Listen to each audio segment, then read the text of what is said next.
Wow, this is a daunting task. There's so many people out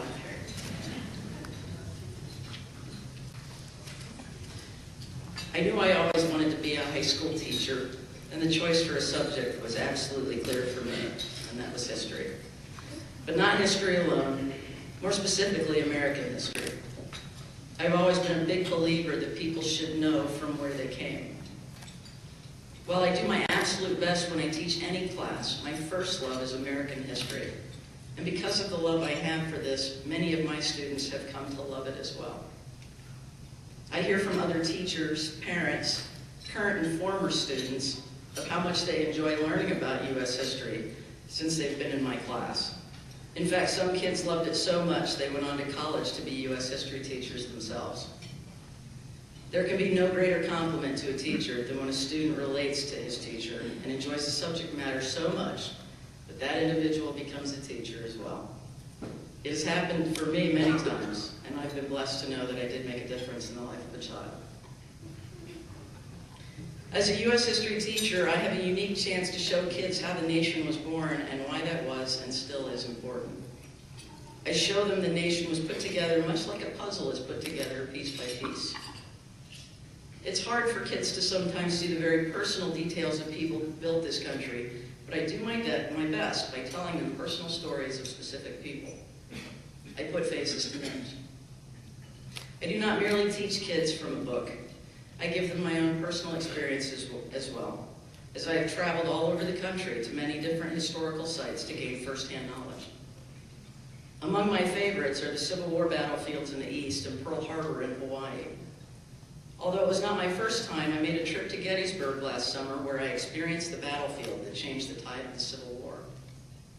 After that, I drove to Washington, D.C., and I took in all that was the grandeur of the nation's capital. I was awestruck when I walked up to the Capitol building itself. In fact, when I went to the Smithsonian American History Museum and I saw the actual flag that was the inspiration for Francis Scott Key's The Star-Spangled Banner, I got a little tear in my eye because I knew what that flag represented. For me, it was an awesome experience. Recently, I was one of a few fortunate people to have been chosen to attend a teacher workshop at the United States Holocaust Memorial Museum in Washington, D.C. As Chris stated, I found the experience to be exciting, exhilarating, devastating, sad, and emotionally charged all at the same time. I was able to learn from Holocaust survivors.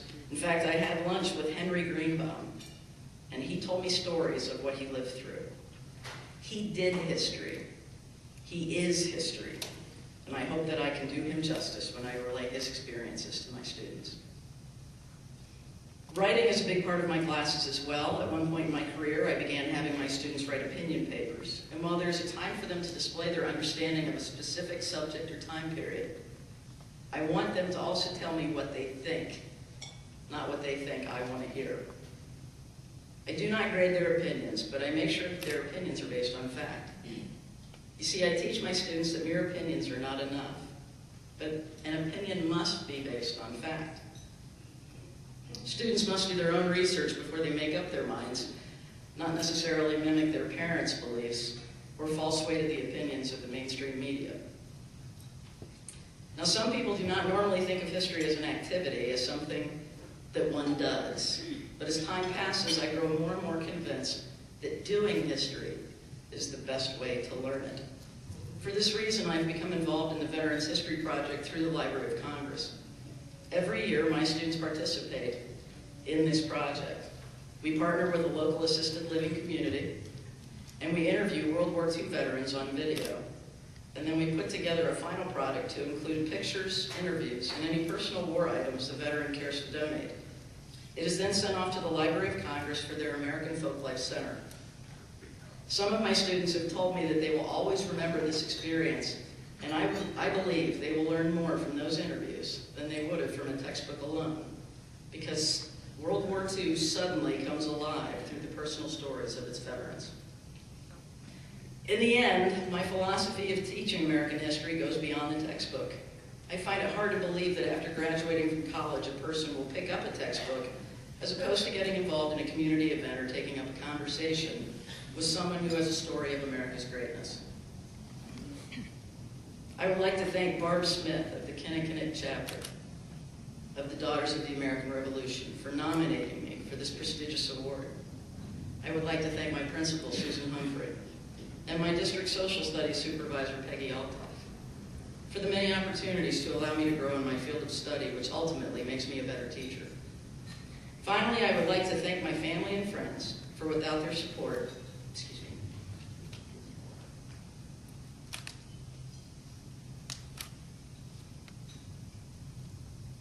this means a lot to me. For without their support, I would not be the teacher I am today.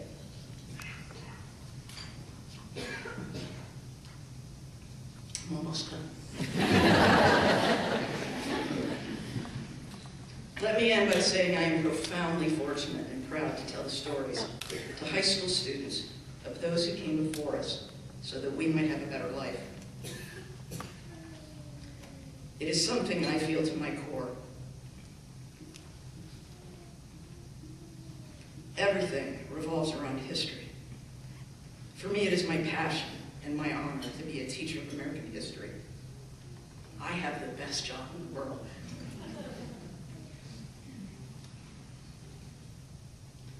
Thank you.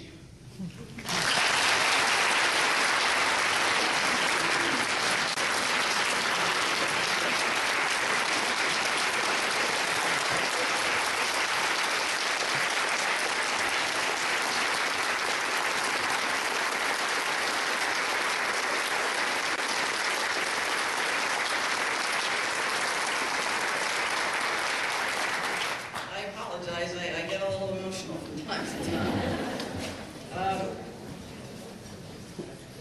I guess I'm not done just yet. I would like to introduce a few people that are here. First of all, I'm going to introduce my next door neighbor, who I didn't know was a member of the Daughters of the American Revolution. I guess maybe we should have coffee or something. And that's Mariah Hudson.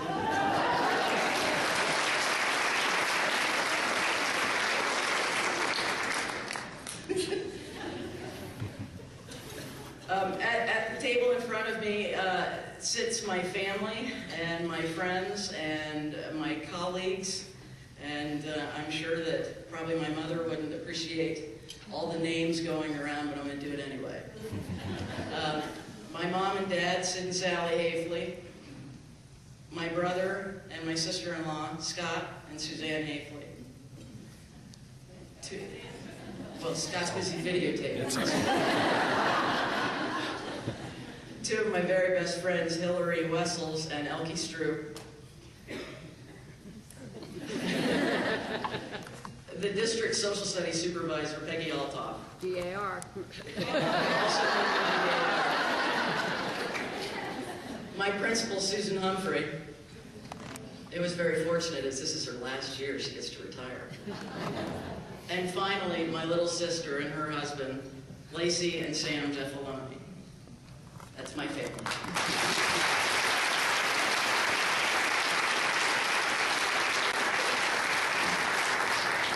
Thank you very much for indulging me.